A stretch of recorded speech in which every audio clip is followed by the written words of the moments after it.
नमस्कार दोस्तों, नरेंद्र गुप्ता के फिल्म सिटी यूट्यूब चैनल पर आपका स्वागत है। सबसे पहले बात करते हैं प्रभास की फिल्म कल की 2898, वरुण धवन की फिल्म बेबी जॉन और रोहित शेट्टी की फिल्म सिंघम अगेन की रिलीज डेट टली। जी हाँ, आजकल सब कुछ कंफ्यूजन में है, पता नहीं कौन सी फिल्म कब आएगी। 9 मई को प्रभास स्टारर फिल्म कल की रिलीज होने वाली थी, लेकिन अब कहते हैं कि रिलीज डेट उसकी कर दी गई है 31 मई। वजह है कि 13 मई को आंध्र प्रदेश और तेलंगाना में लोकसभा के इलेक्शन होने वाले हैं और कल्कि के मेकर्स नहीं चाहते कि इलेक्शन के दौरान फिल्म रिलीज हो। उनका तर्क था कि ऐसे समय में लोग थिएटर में जाने से कतराएंगे और वैसे भी पिछले 5 सालों से प्रभास की फिल्में बॉक्स ऑफिस पर फ्लॉप हो रही हैं।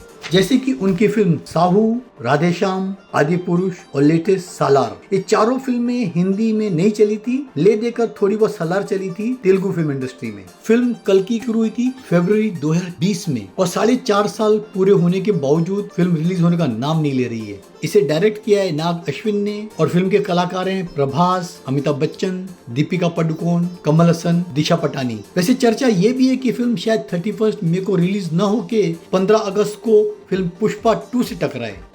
आपको पता ही होगा, फिल्म कल की एक साइंस फिक्शन और माइथोलॉजिकल ड्रामा है और इस फिल्म का बजट है पूरे 600 करोड़। बात करते हैं वरुण धवन की बेबी जॉन की, जिसकी डेट पहले ही अनाउंस कर दी थी 31 मई, लेकिन जैसे ही खबर उड़ी कि कल की आ रही 31 मई को, इसके प्रोड्यूसर एक्चुअली ने डिसाइड किया कि फिल्म को टाल दिया जाए जुलाई एंड तक। वजह बता रहे हैं कि 2 एक्शन सीन शूट करने बाकी हैं जो जुलाई में शूट होंगे। फिल्म के कलाकारों में वरुण धवन, कीर्ति सुरेश, सानिया मल्होत्रा, पंकज त्रिपाठी और जैकी श्रॉफ, और इसे डायरेक्ट कर रहे हैं कालिस, जो एक समय एटली के असिस्टेंट रह चुके हैं। बात करते हैं रोहित शेट्टी की फिल्म सिंघम अगेन की। अब 15 अगस्त को रिलीज न होकर ये रिलीज होगी दिवाली के दिन। वजह वही बताई कि फिल्म कंप्लीट टाइम पे नहीं हो पाएगी, इसीलिए इसकी रिलीज डेट टाली जा रही है। जबकि सच्चाई ये है कि रोहित शेट्टी कंफ्यूज हैं। उन्होंने इतना सारा शूटिंग कर लिया है, समझ में नहीं आ रहा है क्या रखें क्या नहीं रखें। और वैसे भी गत दिनों उन्होंने विले पार्ला के स्टूडियो में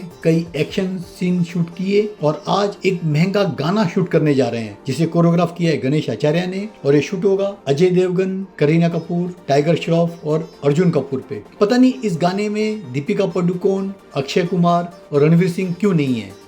वैसे देखा जाए तो 2024 की शुरुआत ही बेहद खराब हुई है। श्रीराम राघवन की मैरी क्रिसमस, सिद्धार्थ आनंद की फिल्म फाइटर जिसमें थे ऋतिक रोशन, बहुत बड़ी फ्लॉप साबित हुई जनवरी में। और तो और शाहिद कपूर की फिल्म जो वैलेंटाइन डे के दिन आई थी, तेरी बातों में ऐसा उलझा जिया, बहुत ही बड़ी फ्लॉप थी, क्योंकि तीसरे दिन ही मेकर ने इसे 1 पर 1 टिकट का ऑफर दे दिया था और लाइफ टाइम पिक्चर का कलेक्शन है मात्र 75 करोड़, जबकि लागत थी 90 करोड़। ले देखा 2 फिल्में डिसेंट हैं, एक आर्टिकल 370, बजट कम था, फिल्म अच्छी चली, और फिल्म शैतान अजय देवगन की एवरेज रही। सबसे ज्यादा निराश किया ईद पर रिलीज फिल्में बड़े मियां छोटे मियां और मैदान ने। 600 करोड़ की लागत से बनी थी और मेकर्स के जेब में आएंगे मुश्किल से 60 करोड़, यानी कि 550 करोड़ से ऊपर से भी ज्यादा का नुकसान। और आने वाले 9 महीनों में भी किसी अच्छी फिल्म से उम्मीद नहीं की जा सकती, इक्का दुक्का छोड़कर। 3 मई को आ रही है विक्रांत मैसी की फिल्म साबरमती रिपोर्ट, 10 मई को आ रही है राजकुमार राव की श्रीकांत, 14 जून को कंगना रनावत की इमरजेंसी, उसी दिन चंदू चैंपियन जिसमें है कार्तिक आर्यन, और दिवाली पे 3 फिल्मों का क्लैश होएगा, अक्षय कुमार की हाउसफुल 5, कार्तिक आर्यन की भूल भुलैया 3 और रोहित शेट्टी की सिंघम अगेन। तो ये साल काफी डल रहने वाला है अगर box office point of view से देखें तो। प्रॉब्लम ये है कि स्टारों की कीमत आसमान पर है। जो फिल्में बननी चाहिए 10, 15, 20 करोड़ की, बनती हैं 150 से 200 करोड़ की, और लोगों ने थिएटर में जाना पूरी तरह से छोड़ दिया है। अब जब ईद जैसे नेशनल हॉलिडे के दिन दोनों फिल्मों को ओपनिंग नहीं मिलती, फिल्मों के शो कैंसिल होते हैं, तो समझ सकते हैं कितना बुरा हाल है बॉक्स ऑफिस पर। और हर फिल्म को चाहिए हॉलिडे, होली, दिवाली, ईद, क्रिसमस, साल में खाली 5-6 ऐसे हॉलिडे मिलते हैं, जबकि फिल्में रिलीज होती हैं 1500 से भी ज्यादा। तो डेफिनेटली फिल्मों को क्लियर विंडो कभी नहीं मिलेगा, एक दूसरे से फिल्में टकराएंगी। एक ही सवाल उठता है कि जब फिल्में अच्छी नहीं बन रही हैं तो स्टारों को क्या हक है 50-100 करोड़ फीस चार्ज करने का। स्टारडम पूरी तरह से खत्म हो चुका है। ले देकर उम्मीद है कि जो छोटे आर्टिस्ट हैं जैसे विक्रांत मैसी, विकी कौशल, राजकुमार राव, शायद ऐसे स्टारों की फिल्में बॉक्स ऑफिस पर चलें और कुछ हद तक एक फिल्म इंडस्ट्री संभले।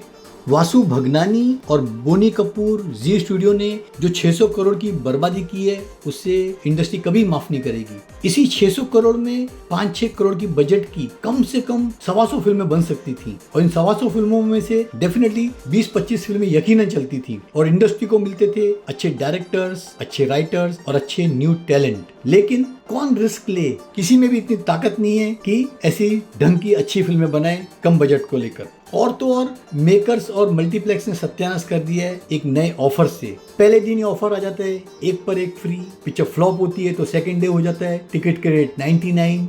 और तो और कई जो कार्ड होल्डर्स हैं ICICI, axis bank, state bank of India, yes bank, उन पे 24 घंटे ऑफर रहता है एक पर एक टिकट फ्री का। अब जब लोगों को फ्री में भी थिएटर में नहीं जाना है तो समझ सकते हैं कि आज की तारीख में वाजिब है 100, 125, 150 करोड़ की फिल्में बनाना, वो भी घटिया फिल्में जिससे लोग देखने से साफ इनकार कर देते हैं और वेट करते हैं कब फ्री में उनको OTT पर देखने मिले। लोगों को जरा भी दिलचस्पी नहीं है कि अपने 3 घंटे खराब करें, पॉपकॉर्न समोसा का 500-600 रुपए का पैकेज लें और अपना टाइम बर्बाद करें। सबसे खराब हालत है PVR और आइनॉक्स की। जी हाँ, चर्चा है कि इस फ्राइडे से फरीदाबाद का मल्टीप्लेक्स वो बंद करने जा रहे हैं और आने वाले दिनों में 100 से 150 PVR आइनॉक्स की प्रॉपर्टी बंद हो रही है। इसकी वजह ये बताई जा रही है कि ये लॉस मेकिंग मल्टीप्लेक्स हैं, लोग नहीं आ रहे, स्टाफ की सैलरी नहीं निकल पा रही, इसीलिए इसे बंद किया जा रहा है। और कई सारी प्रॉपर्टी के रेंटल बहुत ज्यादा है जो PVR के बजट में नहीं आ रहे, ऐसी प्रॉपर्टी बंद हो रही है। जब ढेर सारी प्रॉपर्टी बंद होने जा रही हैं तो क्या वजह है कि नए नए PVR थिएटर शुरू हो रहे हैं? यही वजह है कि PVR आइनॉक्स का शेयर जो एक समय 1800 रुपए था आज 1200 में झूल रहा है। और उम्मीद थी कि बड़े मियाँ छोटे मियाँ और मैदान फिल्में चलेंगी और PVR के शेयर्स ऊपर जाएंगे, लेकिन हुआ ठीक उल्टा। इन फिल्मों के फ्लॉप होने से इसके शेयर्स में और गिरावट आई और डेफिनेटली आने वाले दिनों में भी इनके शेयर काफी गिरेंगे, ये हर कोई समझ सकता है, जान सकता है।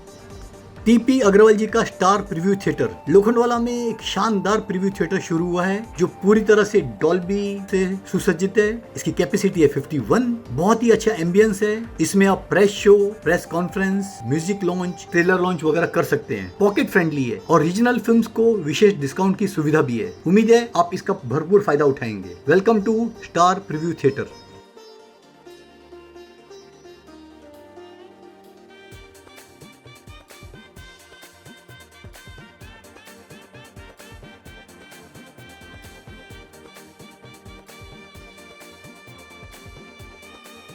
आप सभी का शुक्रिया चैनल देखने के लिए, लाइक करने के लिए और सब्सक्राइब करने के लिए।